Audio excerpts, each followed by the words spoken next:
How's it going, everybody? Mr. Holton here, and today I bring you some Baldur's Gate 3 news, specifically about patch 7, because Larian has now finally deigned to update us on what's going on with the next big patch here. Now, before I start, just have in mind that most of this is going to be surrounding the mod support. The good thing, though, is that mod support is going to be for every platform out there, so you might still want to watch even if you're bound to play on PlayStation or Xbox, because you're included in this update.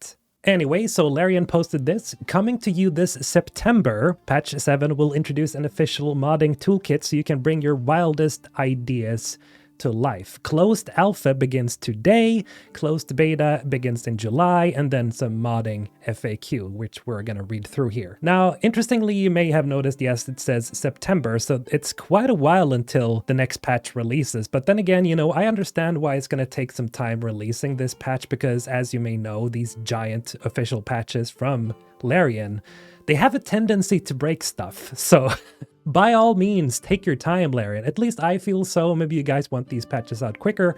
But the thing is, a lot of the time, a lot of people's games have been more messed up than they were when they first installed the game because of these patches coming out now. Again, Larian is an amazing studio and they have some amazing developers that keep pushing these out, but I can definitely see why they're taking their time with this one. Anyway, here it says Community Update 27 Official Modding Support. Hey everyone, we come bringing news of patch 7. Finally, we hear you say, but don't get ready to throw yourself into our next patch just yet. We've got a lot of work to do to bring you our first iteration of modding tools, evil endings, plus a whole bunch of fixes, quality of life improvements, and more that we'll get into detail about in the future community updates, the next one after this one. Coming to you this September, the next major update for Baldur's Gate 3 will also introduce an officially sanctioned toolkit for giving Lae'zel a mullet, specifically.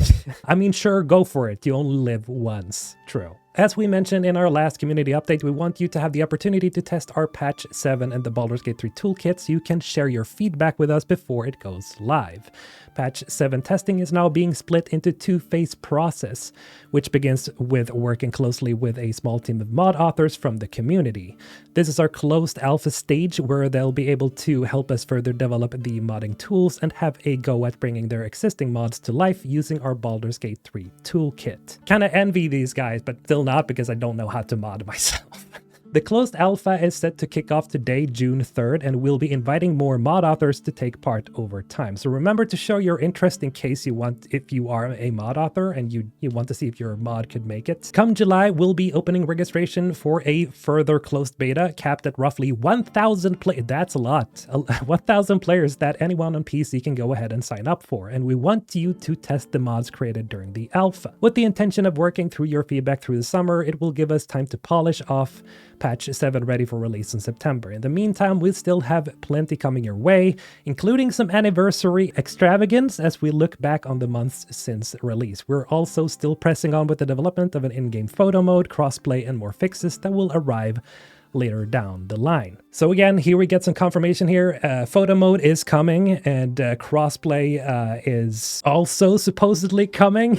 This is super cool. I'm super excited for this. I know a lot of people have been waiting for a photo mode. It might seem like a simple thing to introduce, but as far as I can understand it, it's actually more complicated than it seems to introduce a photo mode. Here it says catch up on what's coming in patch 7 and view a teaser for the improved evil endings by reading our last community update here. And yeah, so in case you weren't updated on what's going on with patch 7, it's going to introduce new evil endings, specifically I think for Dark Urge, or maybe it's both for General Tav and Dark Urge. In any case, that is coming. Official modding support that we're talking about now. Then of course, you know, photo mode and crossplay. So there's a few things coming, let's just say.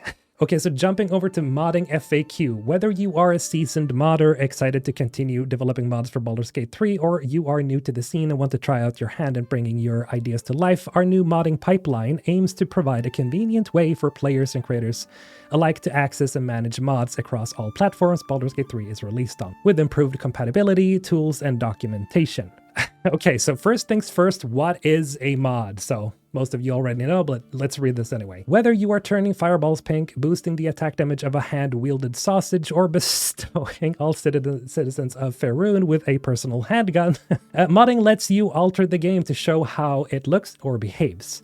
With the official Baldur's Gate 3 modding tools, you'll have what you need to add new weapons and armor, create new classes and subclasses, design new powerful spells, customize your game's dice skins, and share your mods with the community of creators. In case you haven't seen all these wonderful mods, there's new ones every day. There's thousands of mods already, but in case you haven't checked, I have several mod videos for Baldur's Gate 3, so if you want to check out some cool mods, you can go ahead and do so from some of my previous videos in my catalog here on my channel. Anyway, what does official support mean as opposed to mods I'm using right now? So for most people, we are using Mod Manager or BG3 Mod Manager, which allows us to easily, sort through mods and install mods. It's a really, really great, powerful tool. Updates to Baldur's Gate 3 as well as conflicts between third-party mods, which I'm myself using, can cause issues with game stability and prevent mods from working correctly. That's where official support comes in. We will never prevent modding outside of our own official pipeline, but implementing our own will improve compatibility and give us the opportunity to ensure they'll work wherever you're playing Baldur's Gate 3. It'll also ensure a smoother experience at the cost of a more script-focused modding, which can still be done outside of our pipeline. You'll therefore have two choices for modding Baldur's Gate 3, but will only be able to officially support mods through mod.io. And that is this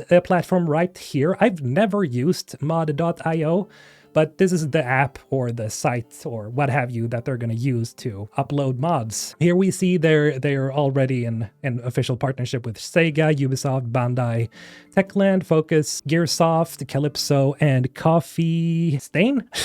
Mod.io, what is it and how does it work? Mod.io allows us to bring modding support to all platforms and provides the necessary infrastructure to allow you to download mods on both PC and console, manage uploaded mods, host guides, and provide a level of content moderation to keep the community safe. So basically, like the Nexus mod manager in a way. Will the support be rolled out in phases? We are currently rolling out invites for Baldur's Gate 3 Toolkit on Steam to popular mod authors so they can explore the new modding environment, view the tools, and get familiar with the process of converting their mods and uploading them to the platform, and even try creating new ones. At this stage, participating mod authors will be able to provide us with direct feedback as we continue our internal development and testing. They will be using a live development environment, which means they'll also get access to new features as they continue to be developed ahead of a full release. So stable releases for these mods, it seems like. Which platforms will be able to use and install mods? Releasing first on PC, we expect to roll out the support to the wider community and various platforms shortly after, including for Mac players as well as PlayStation and Xbox consoles. So as I mentioned before, all of this is going to be for everyone basically who can play Baldur's Gate 3. So, but yeah, PC is going to get it first because obviously, and then they're going to have to convert them and make sure that they work for the other platforms as well.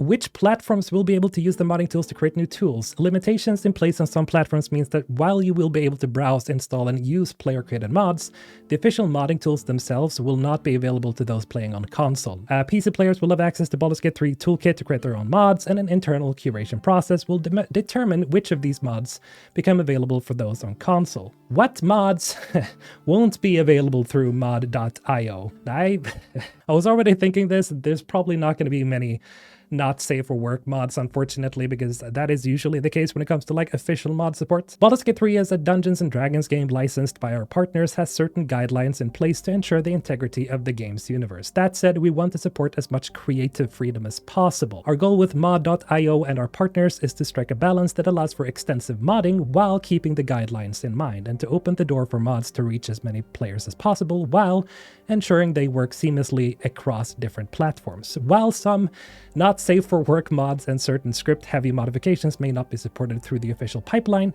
modding outside our pipeline will still be an option. Of course, they're not going to remove your ability to mod your game on PC if you just, want to use other mods that are not officially supported. Of course, you can do that. That's an option. But, you might you might run into some troubles with your save game if you do, because obviously For cross-platform support, direct level editing, and changes to core game elements like stories, cinematics, dialogues, quests, and local gameplay adjustments can't be facilitated due to technical constraints and platform-specific guidelines. So not things that change the core gameplay, it seems. Or it seems like that's the mods that are not going to be officially supported here, like when they go too deep into changing too much of the game. At least that's what I'm getting from this. We'll be working with our partners to explore ways to expand modding possibilities within these constraints and provide clear guidelines to help everyone understand what is possible. I want to do things your modding pipeline doesn't support. How will mod.io handle unsupported mods? Changes that won't be officially supported within our pipeline, like scripting changes or not safe for work mods that wouldn't pass the moderation process due to platform-specific restrictions,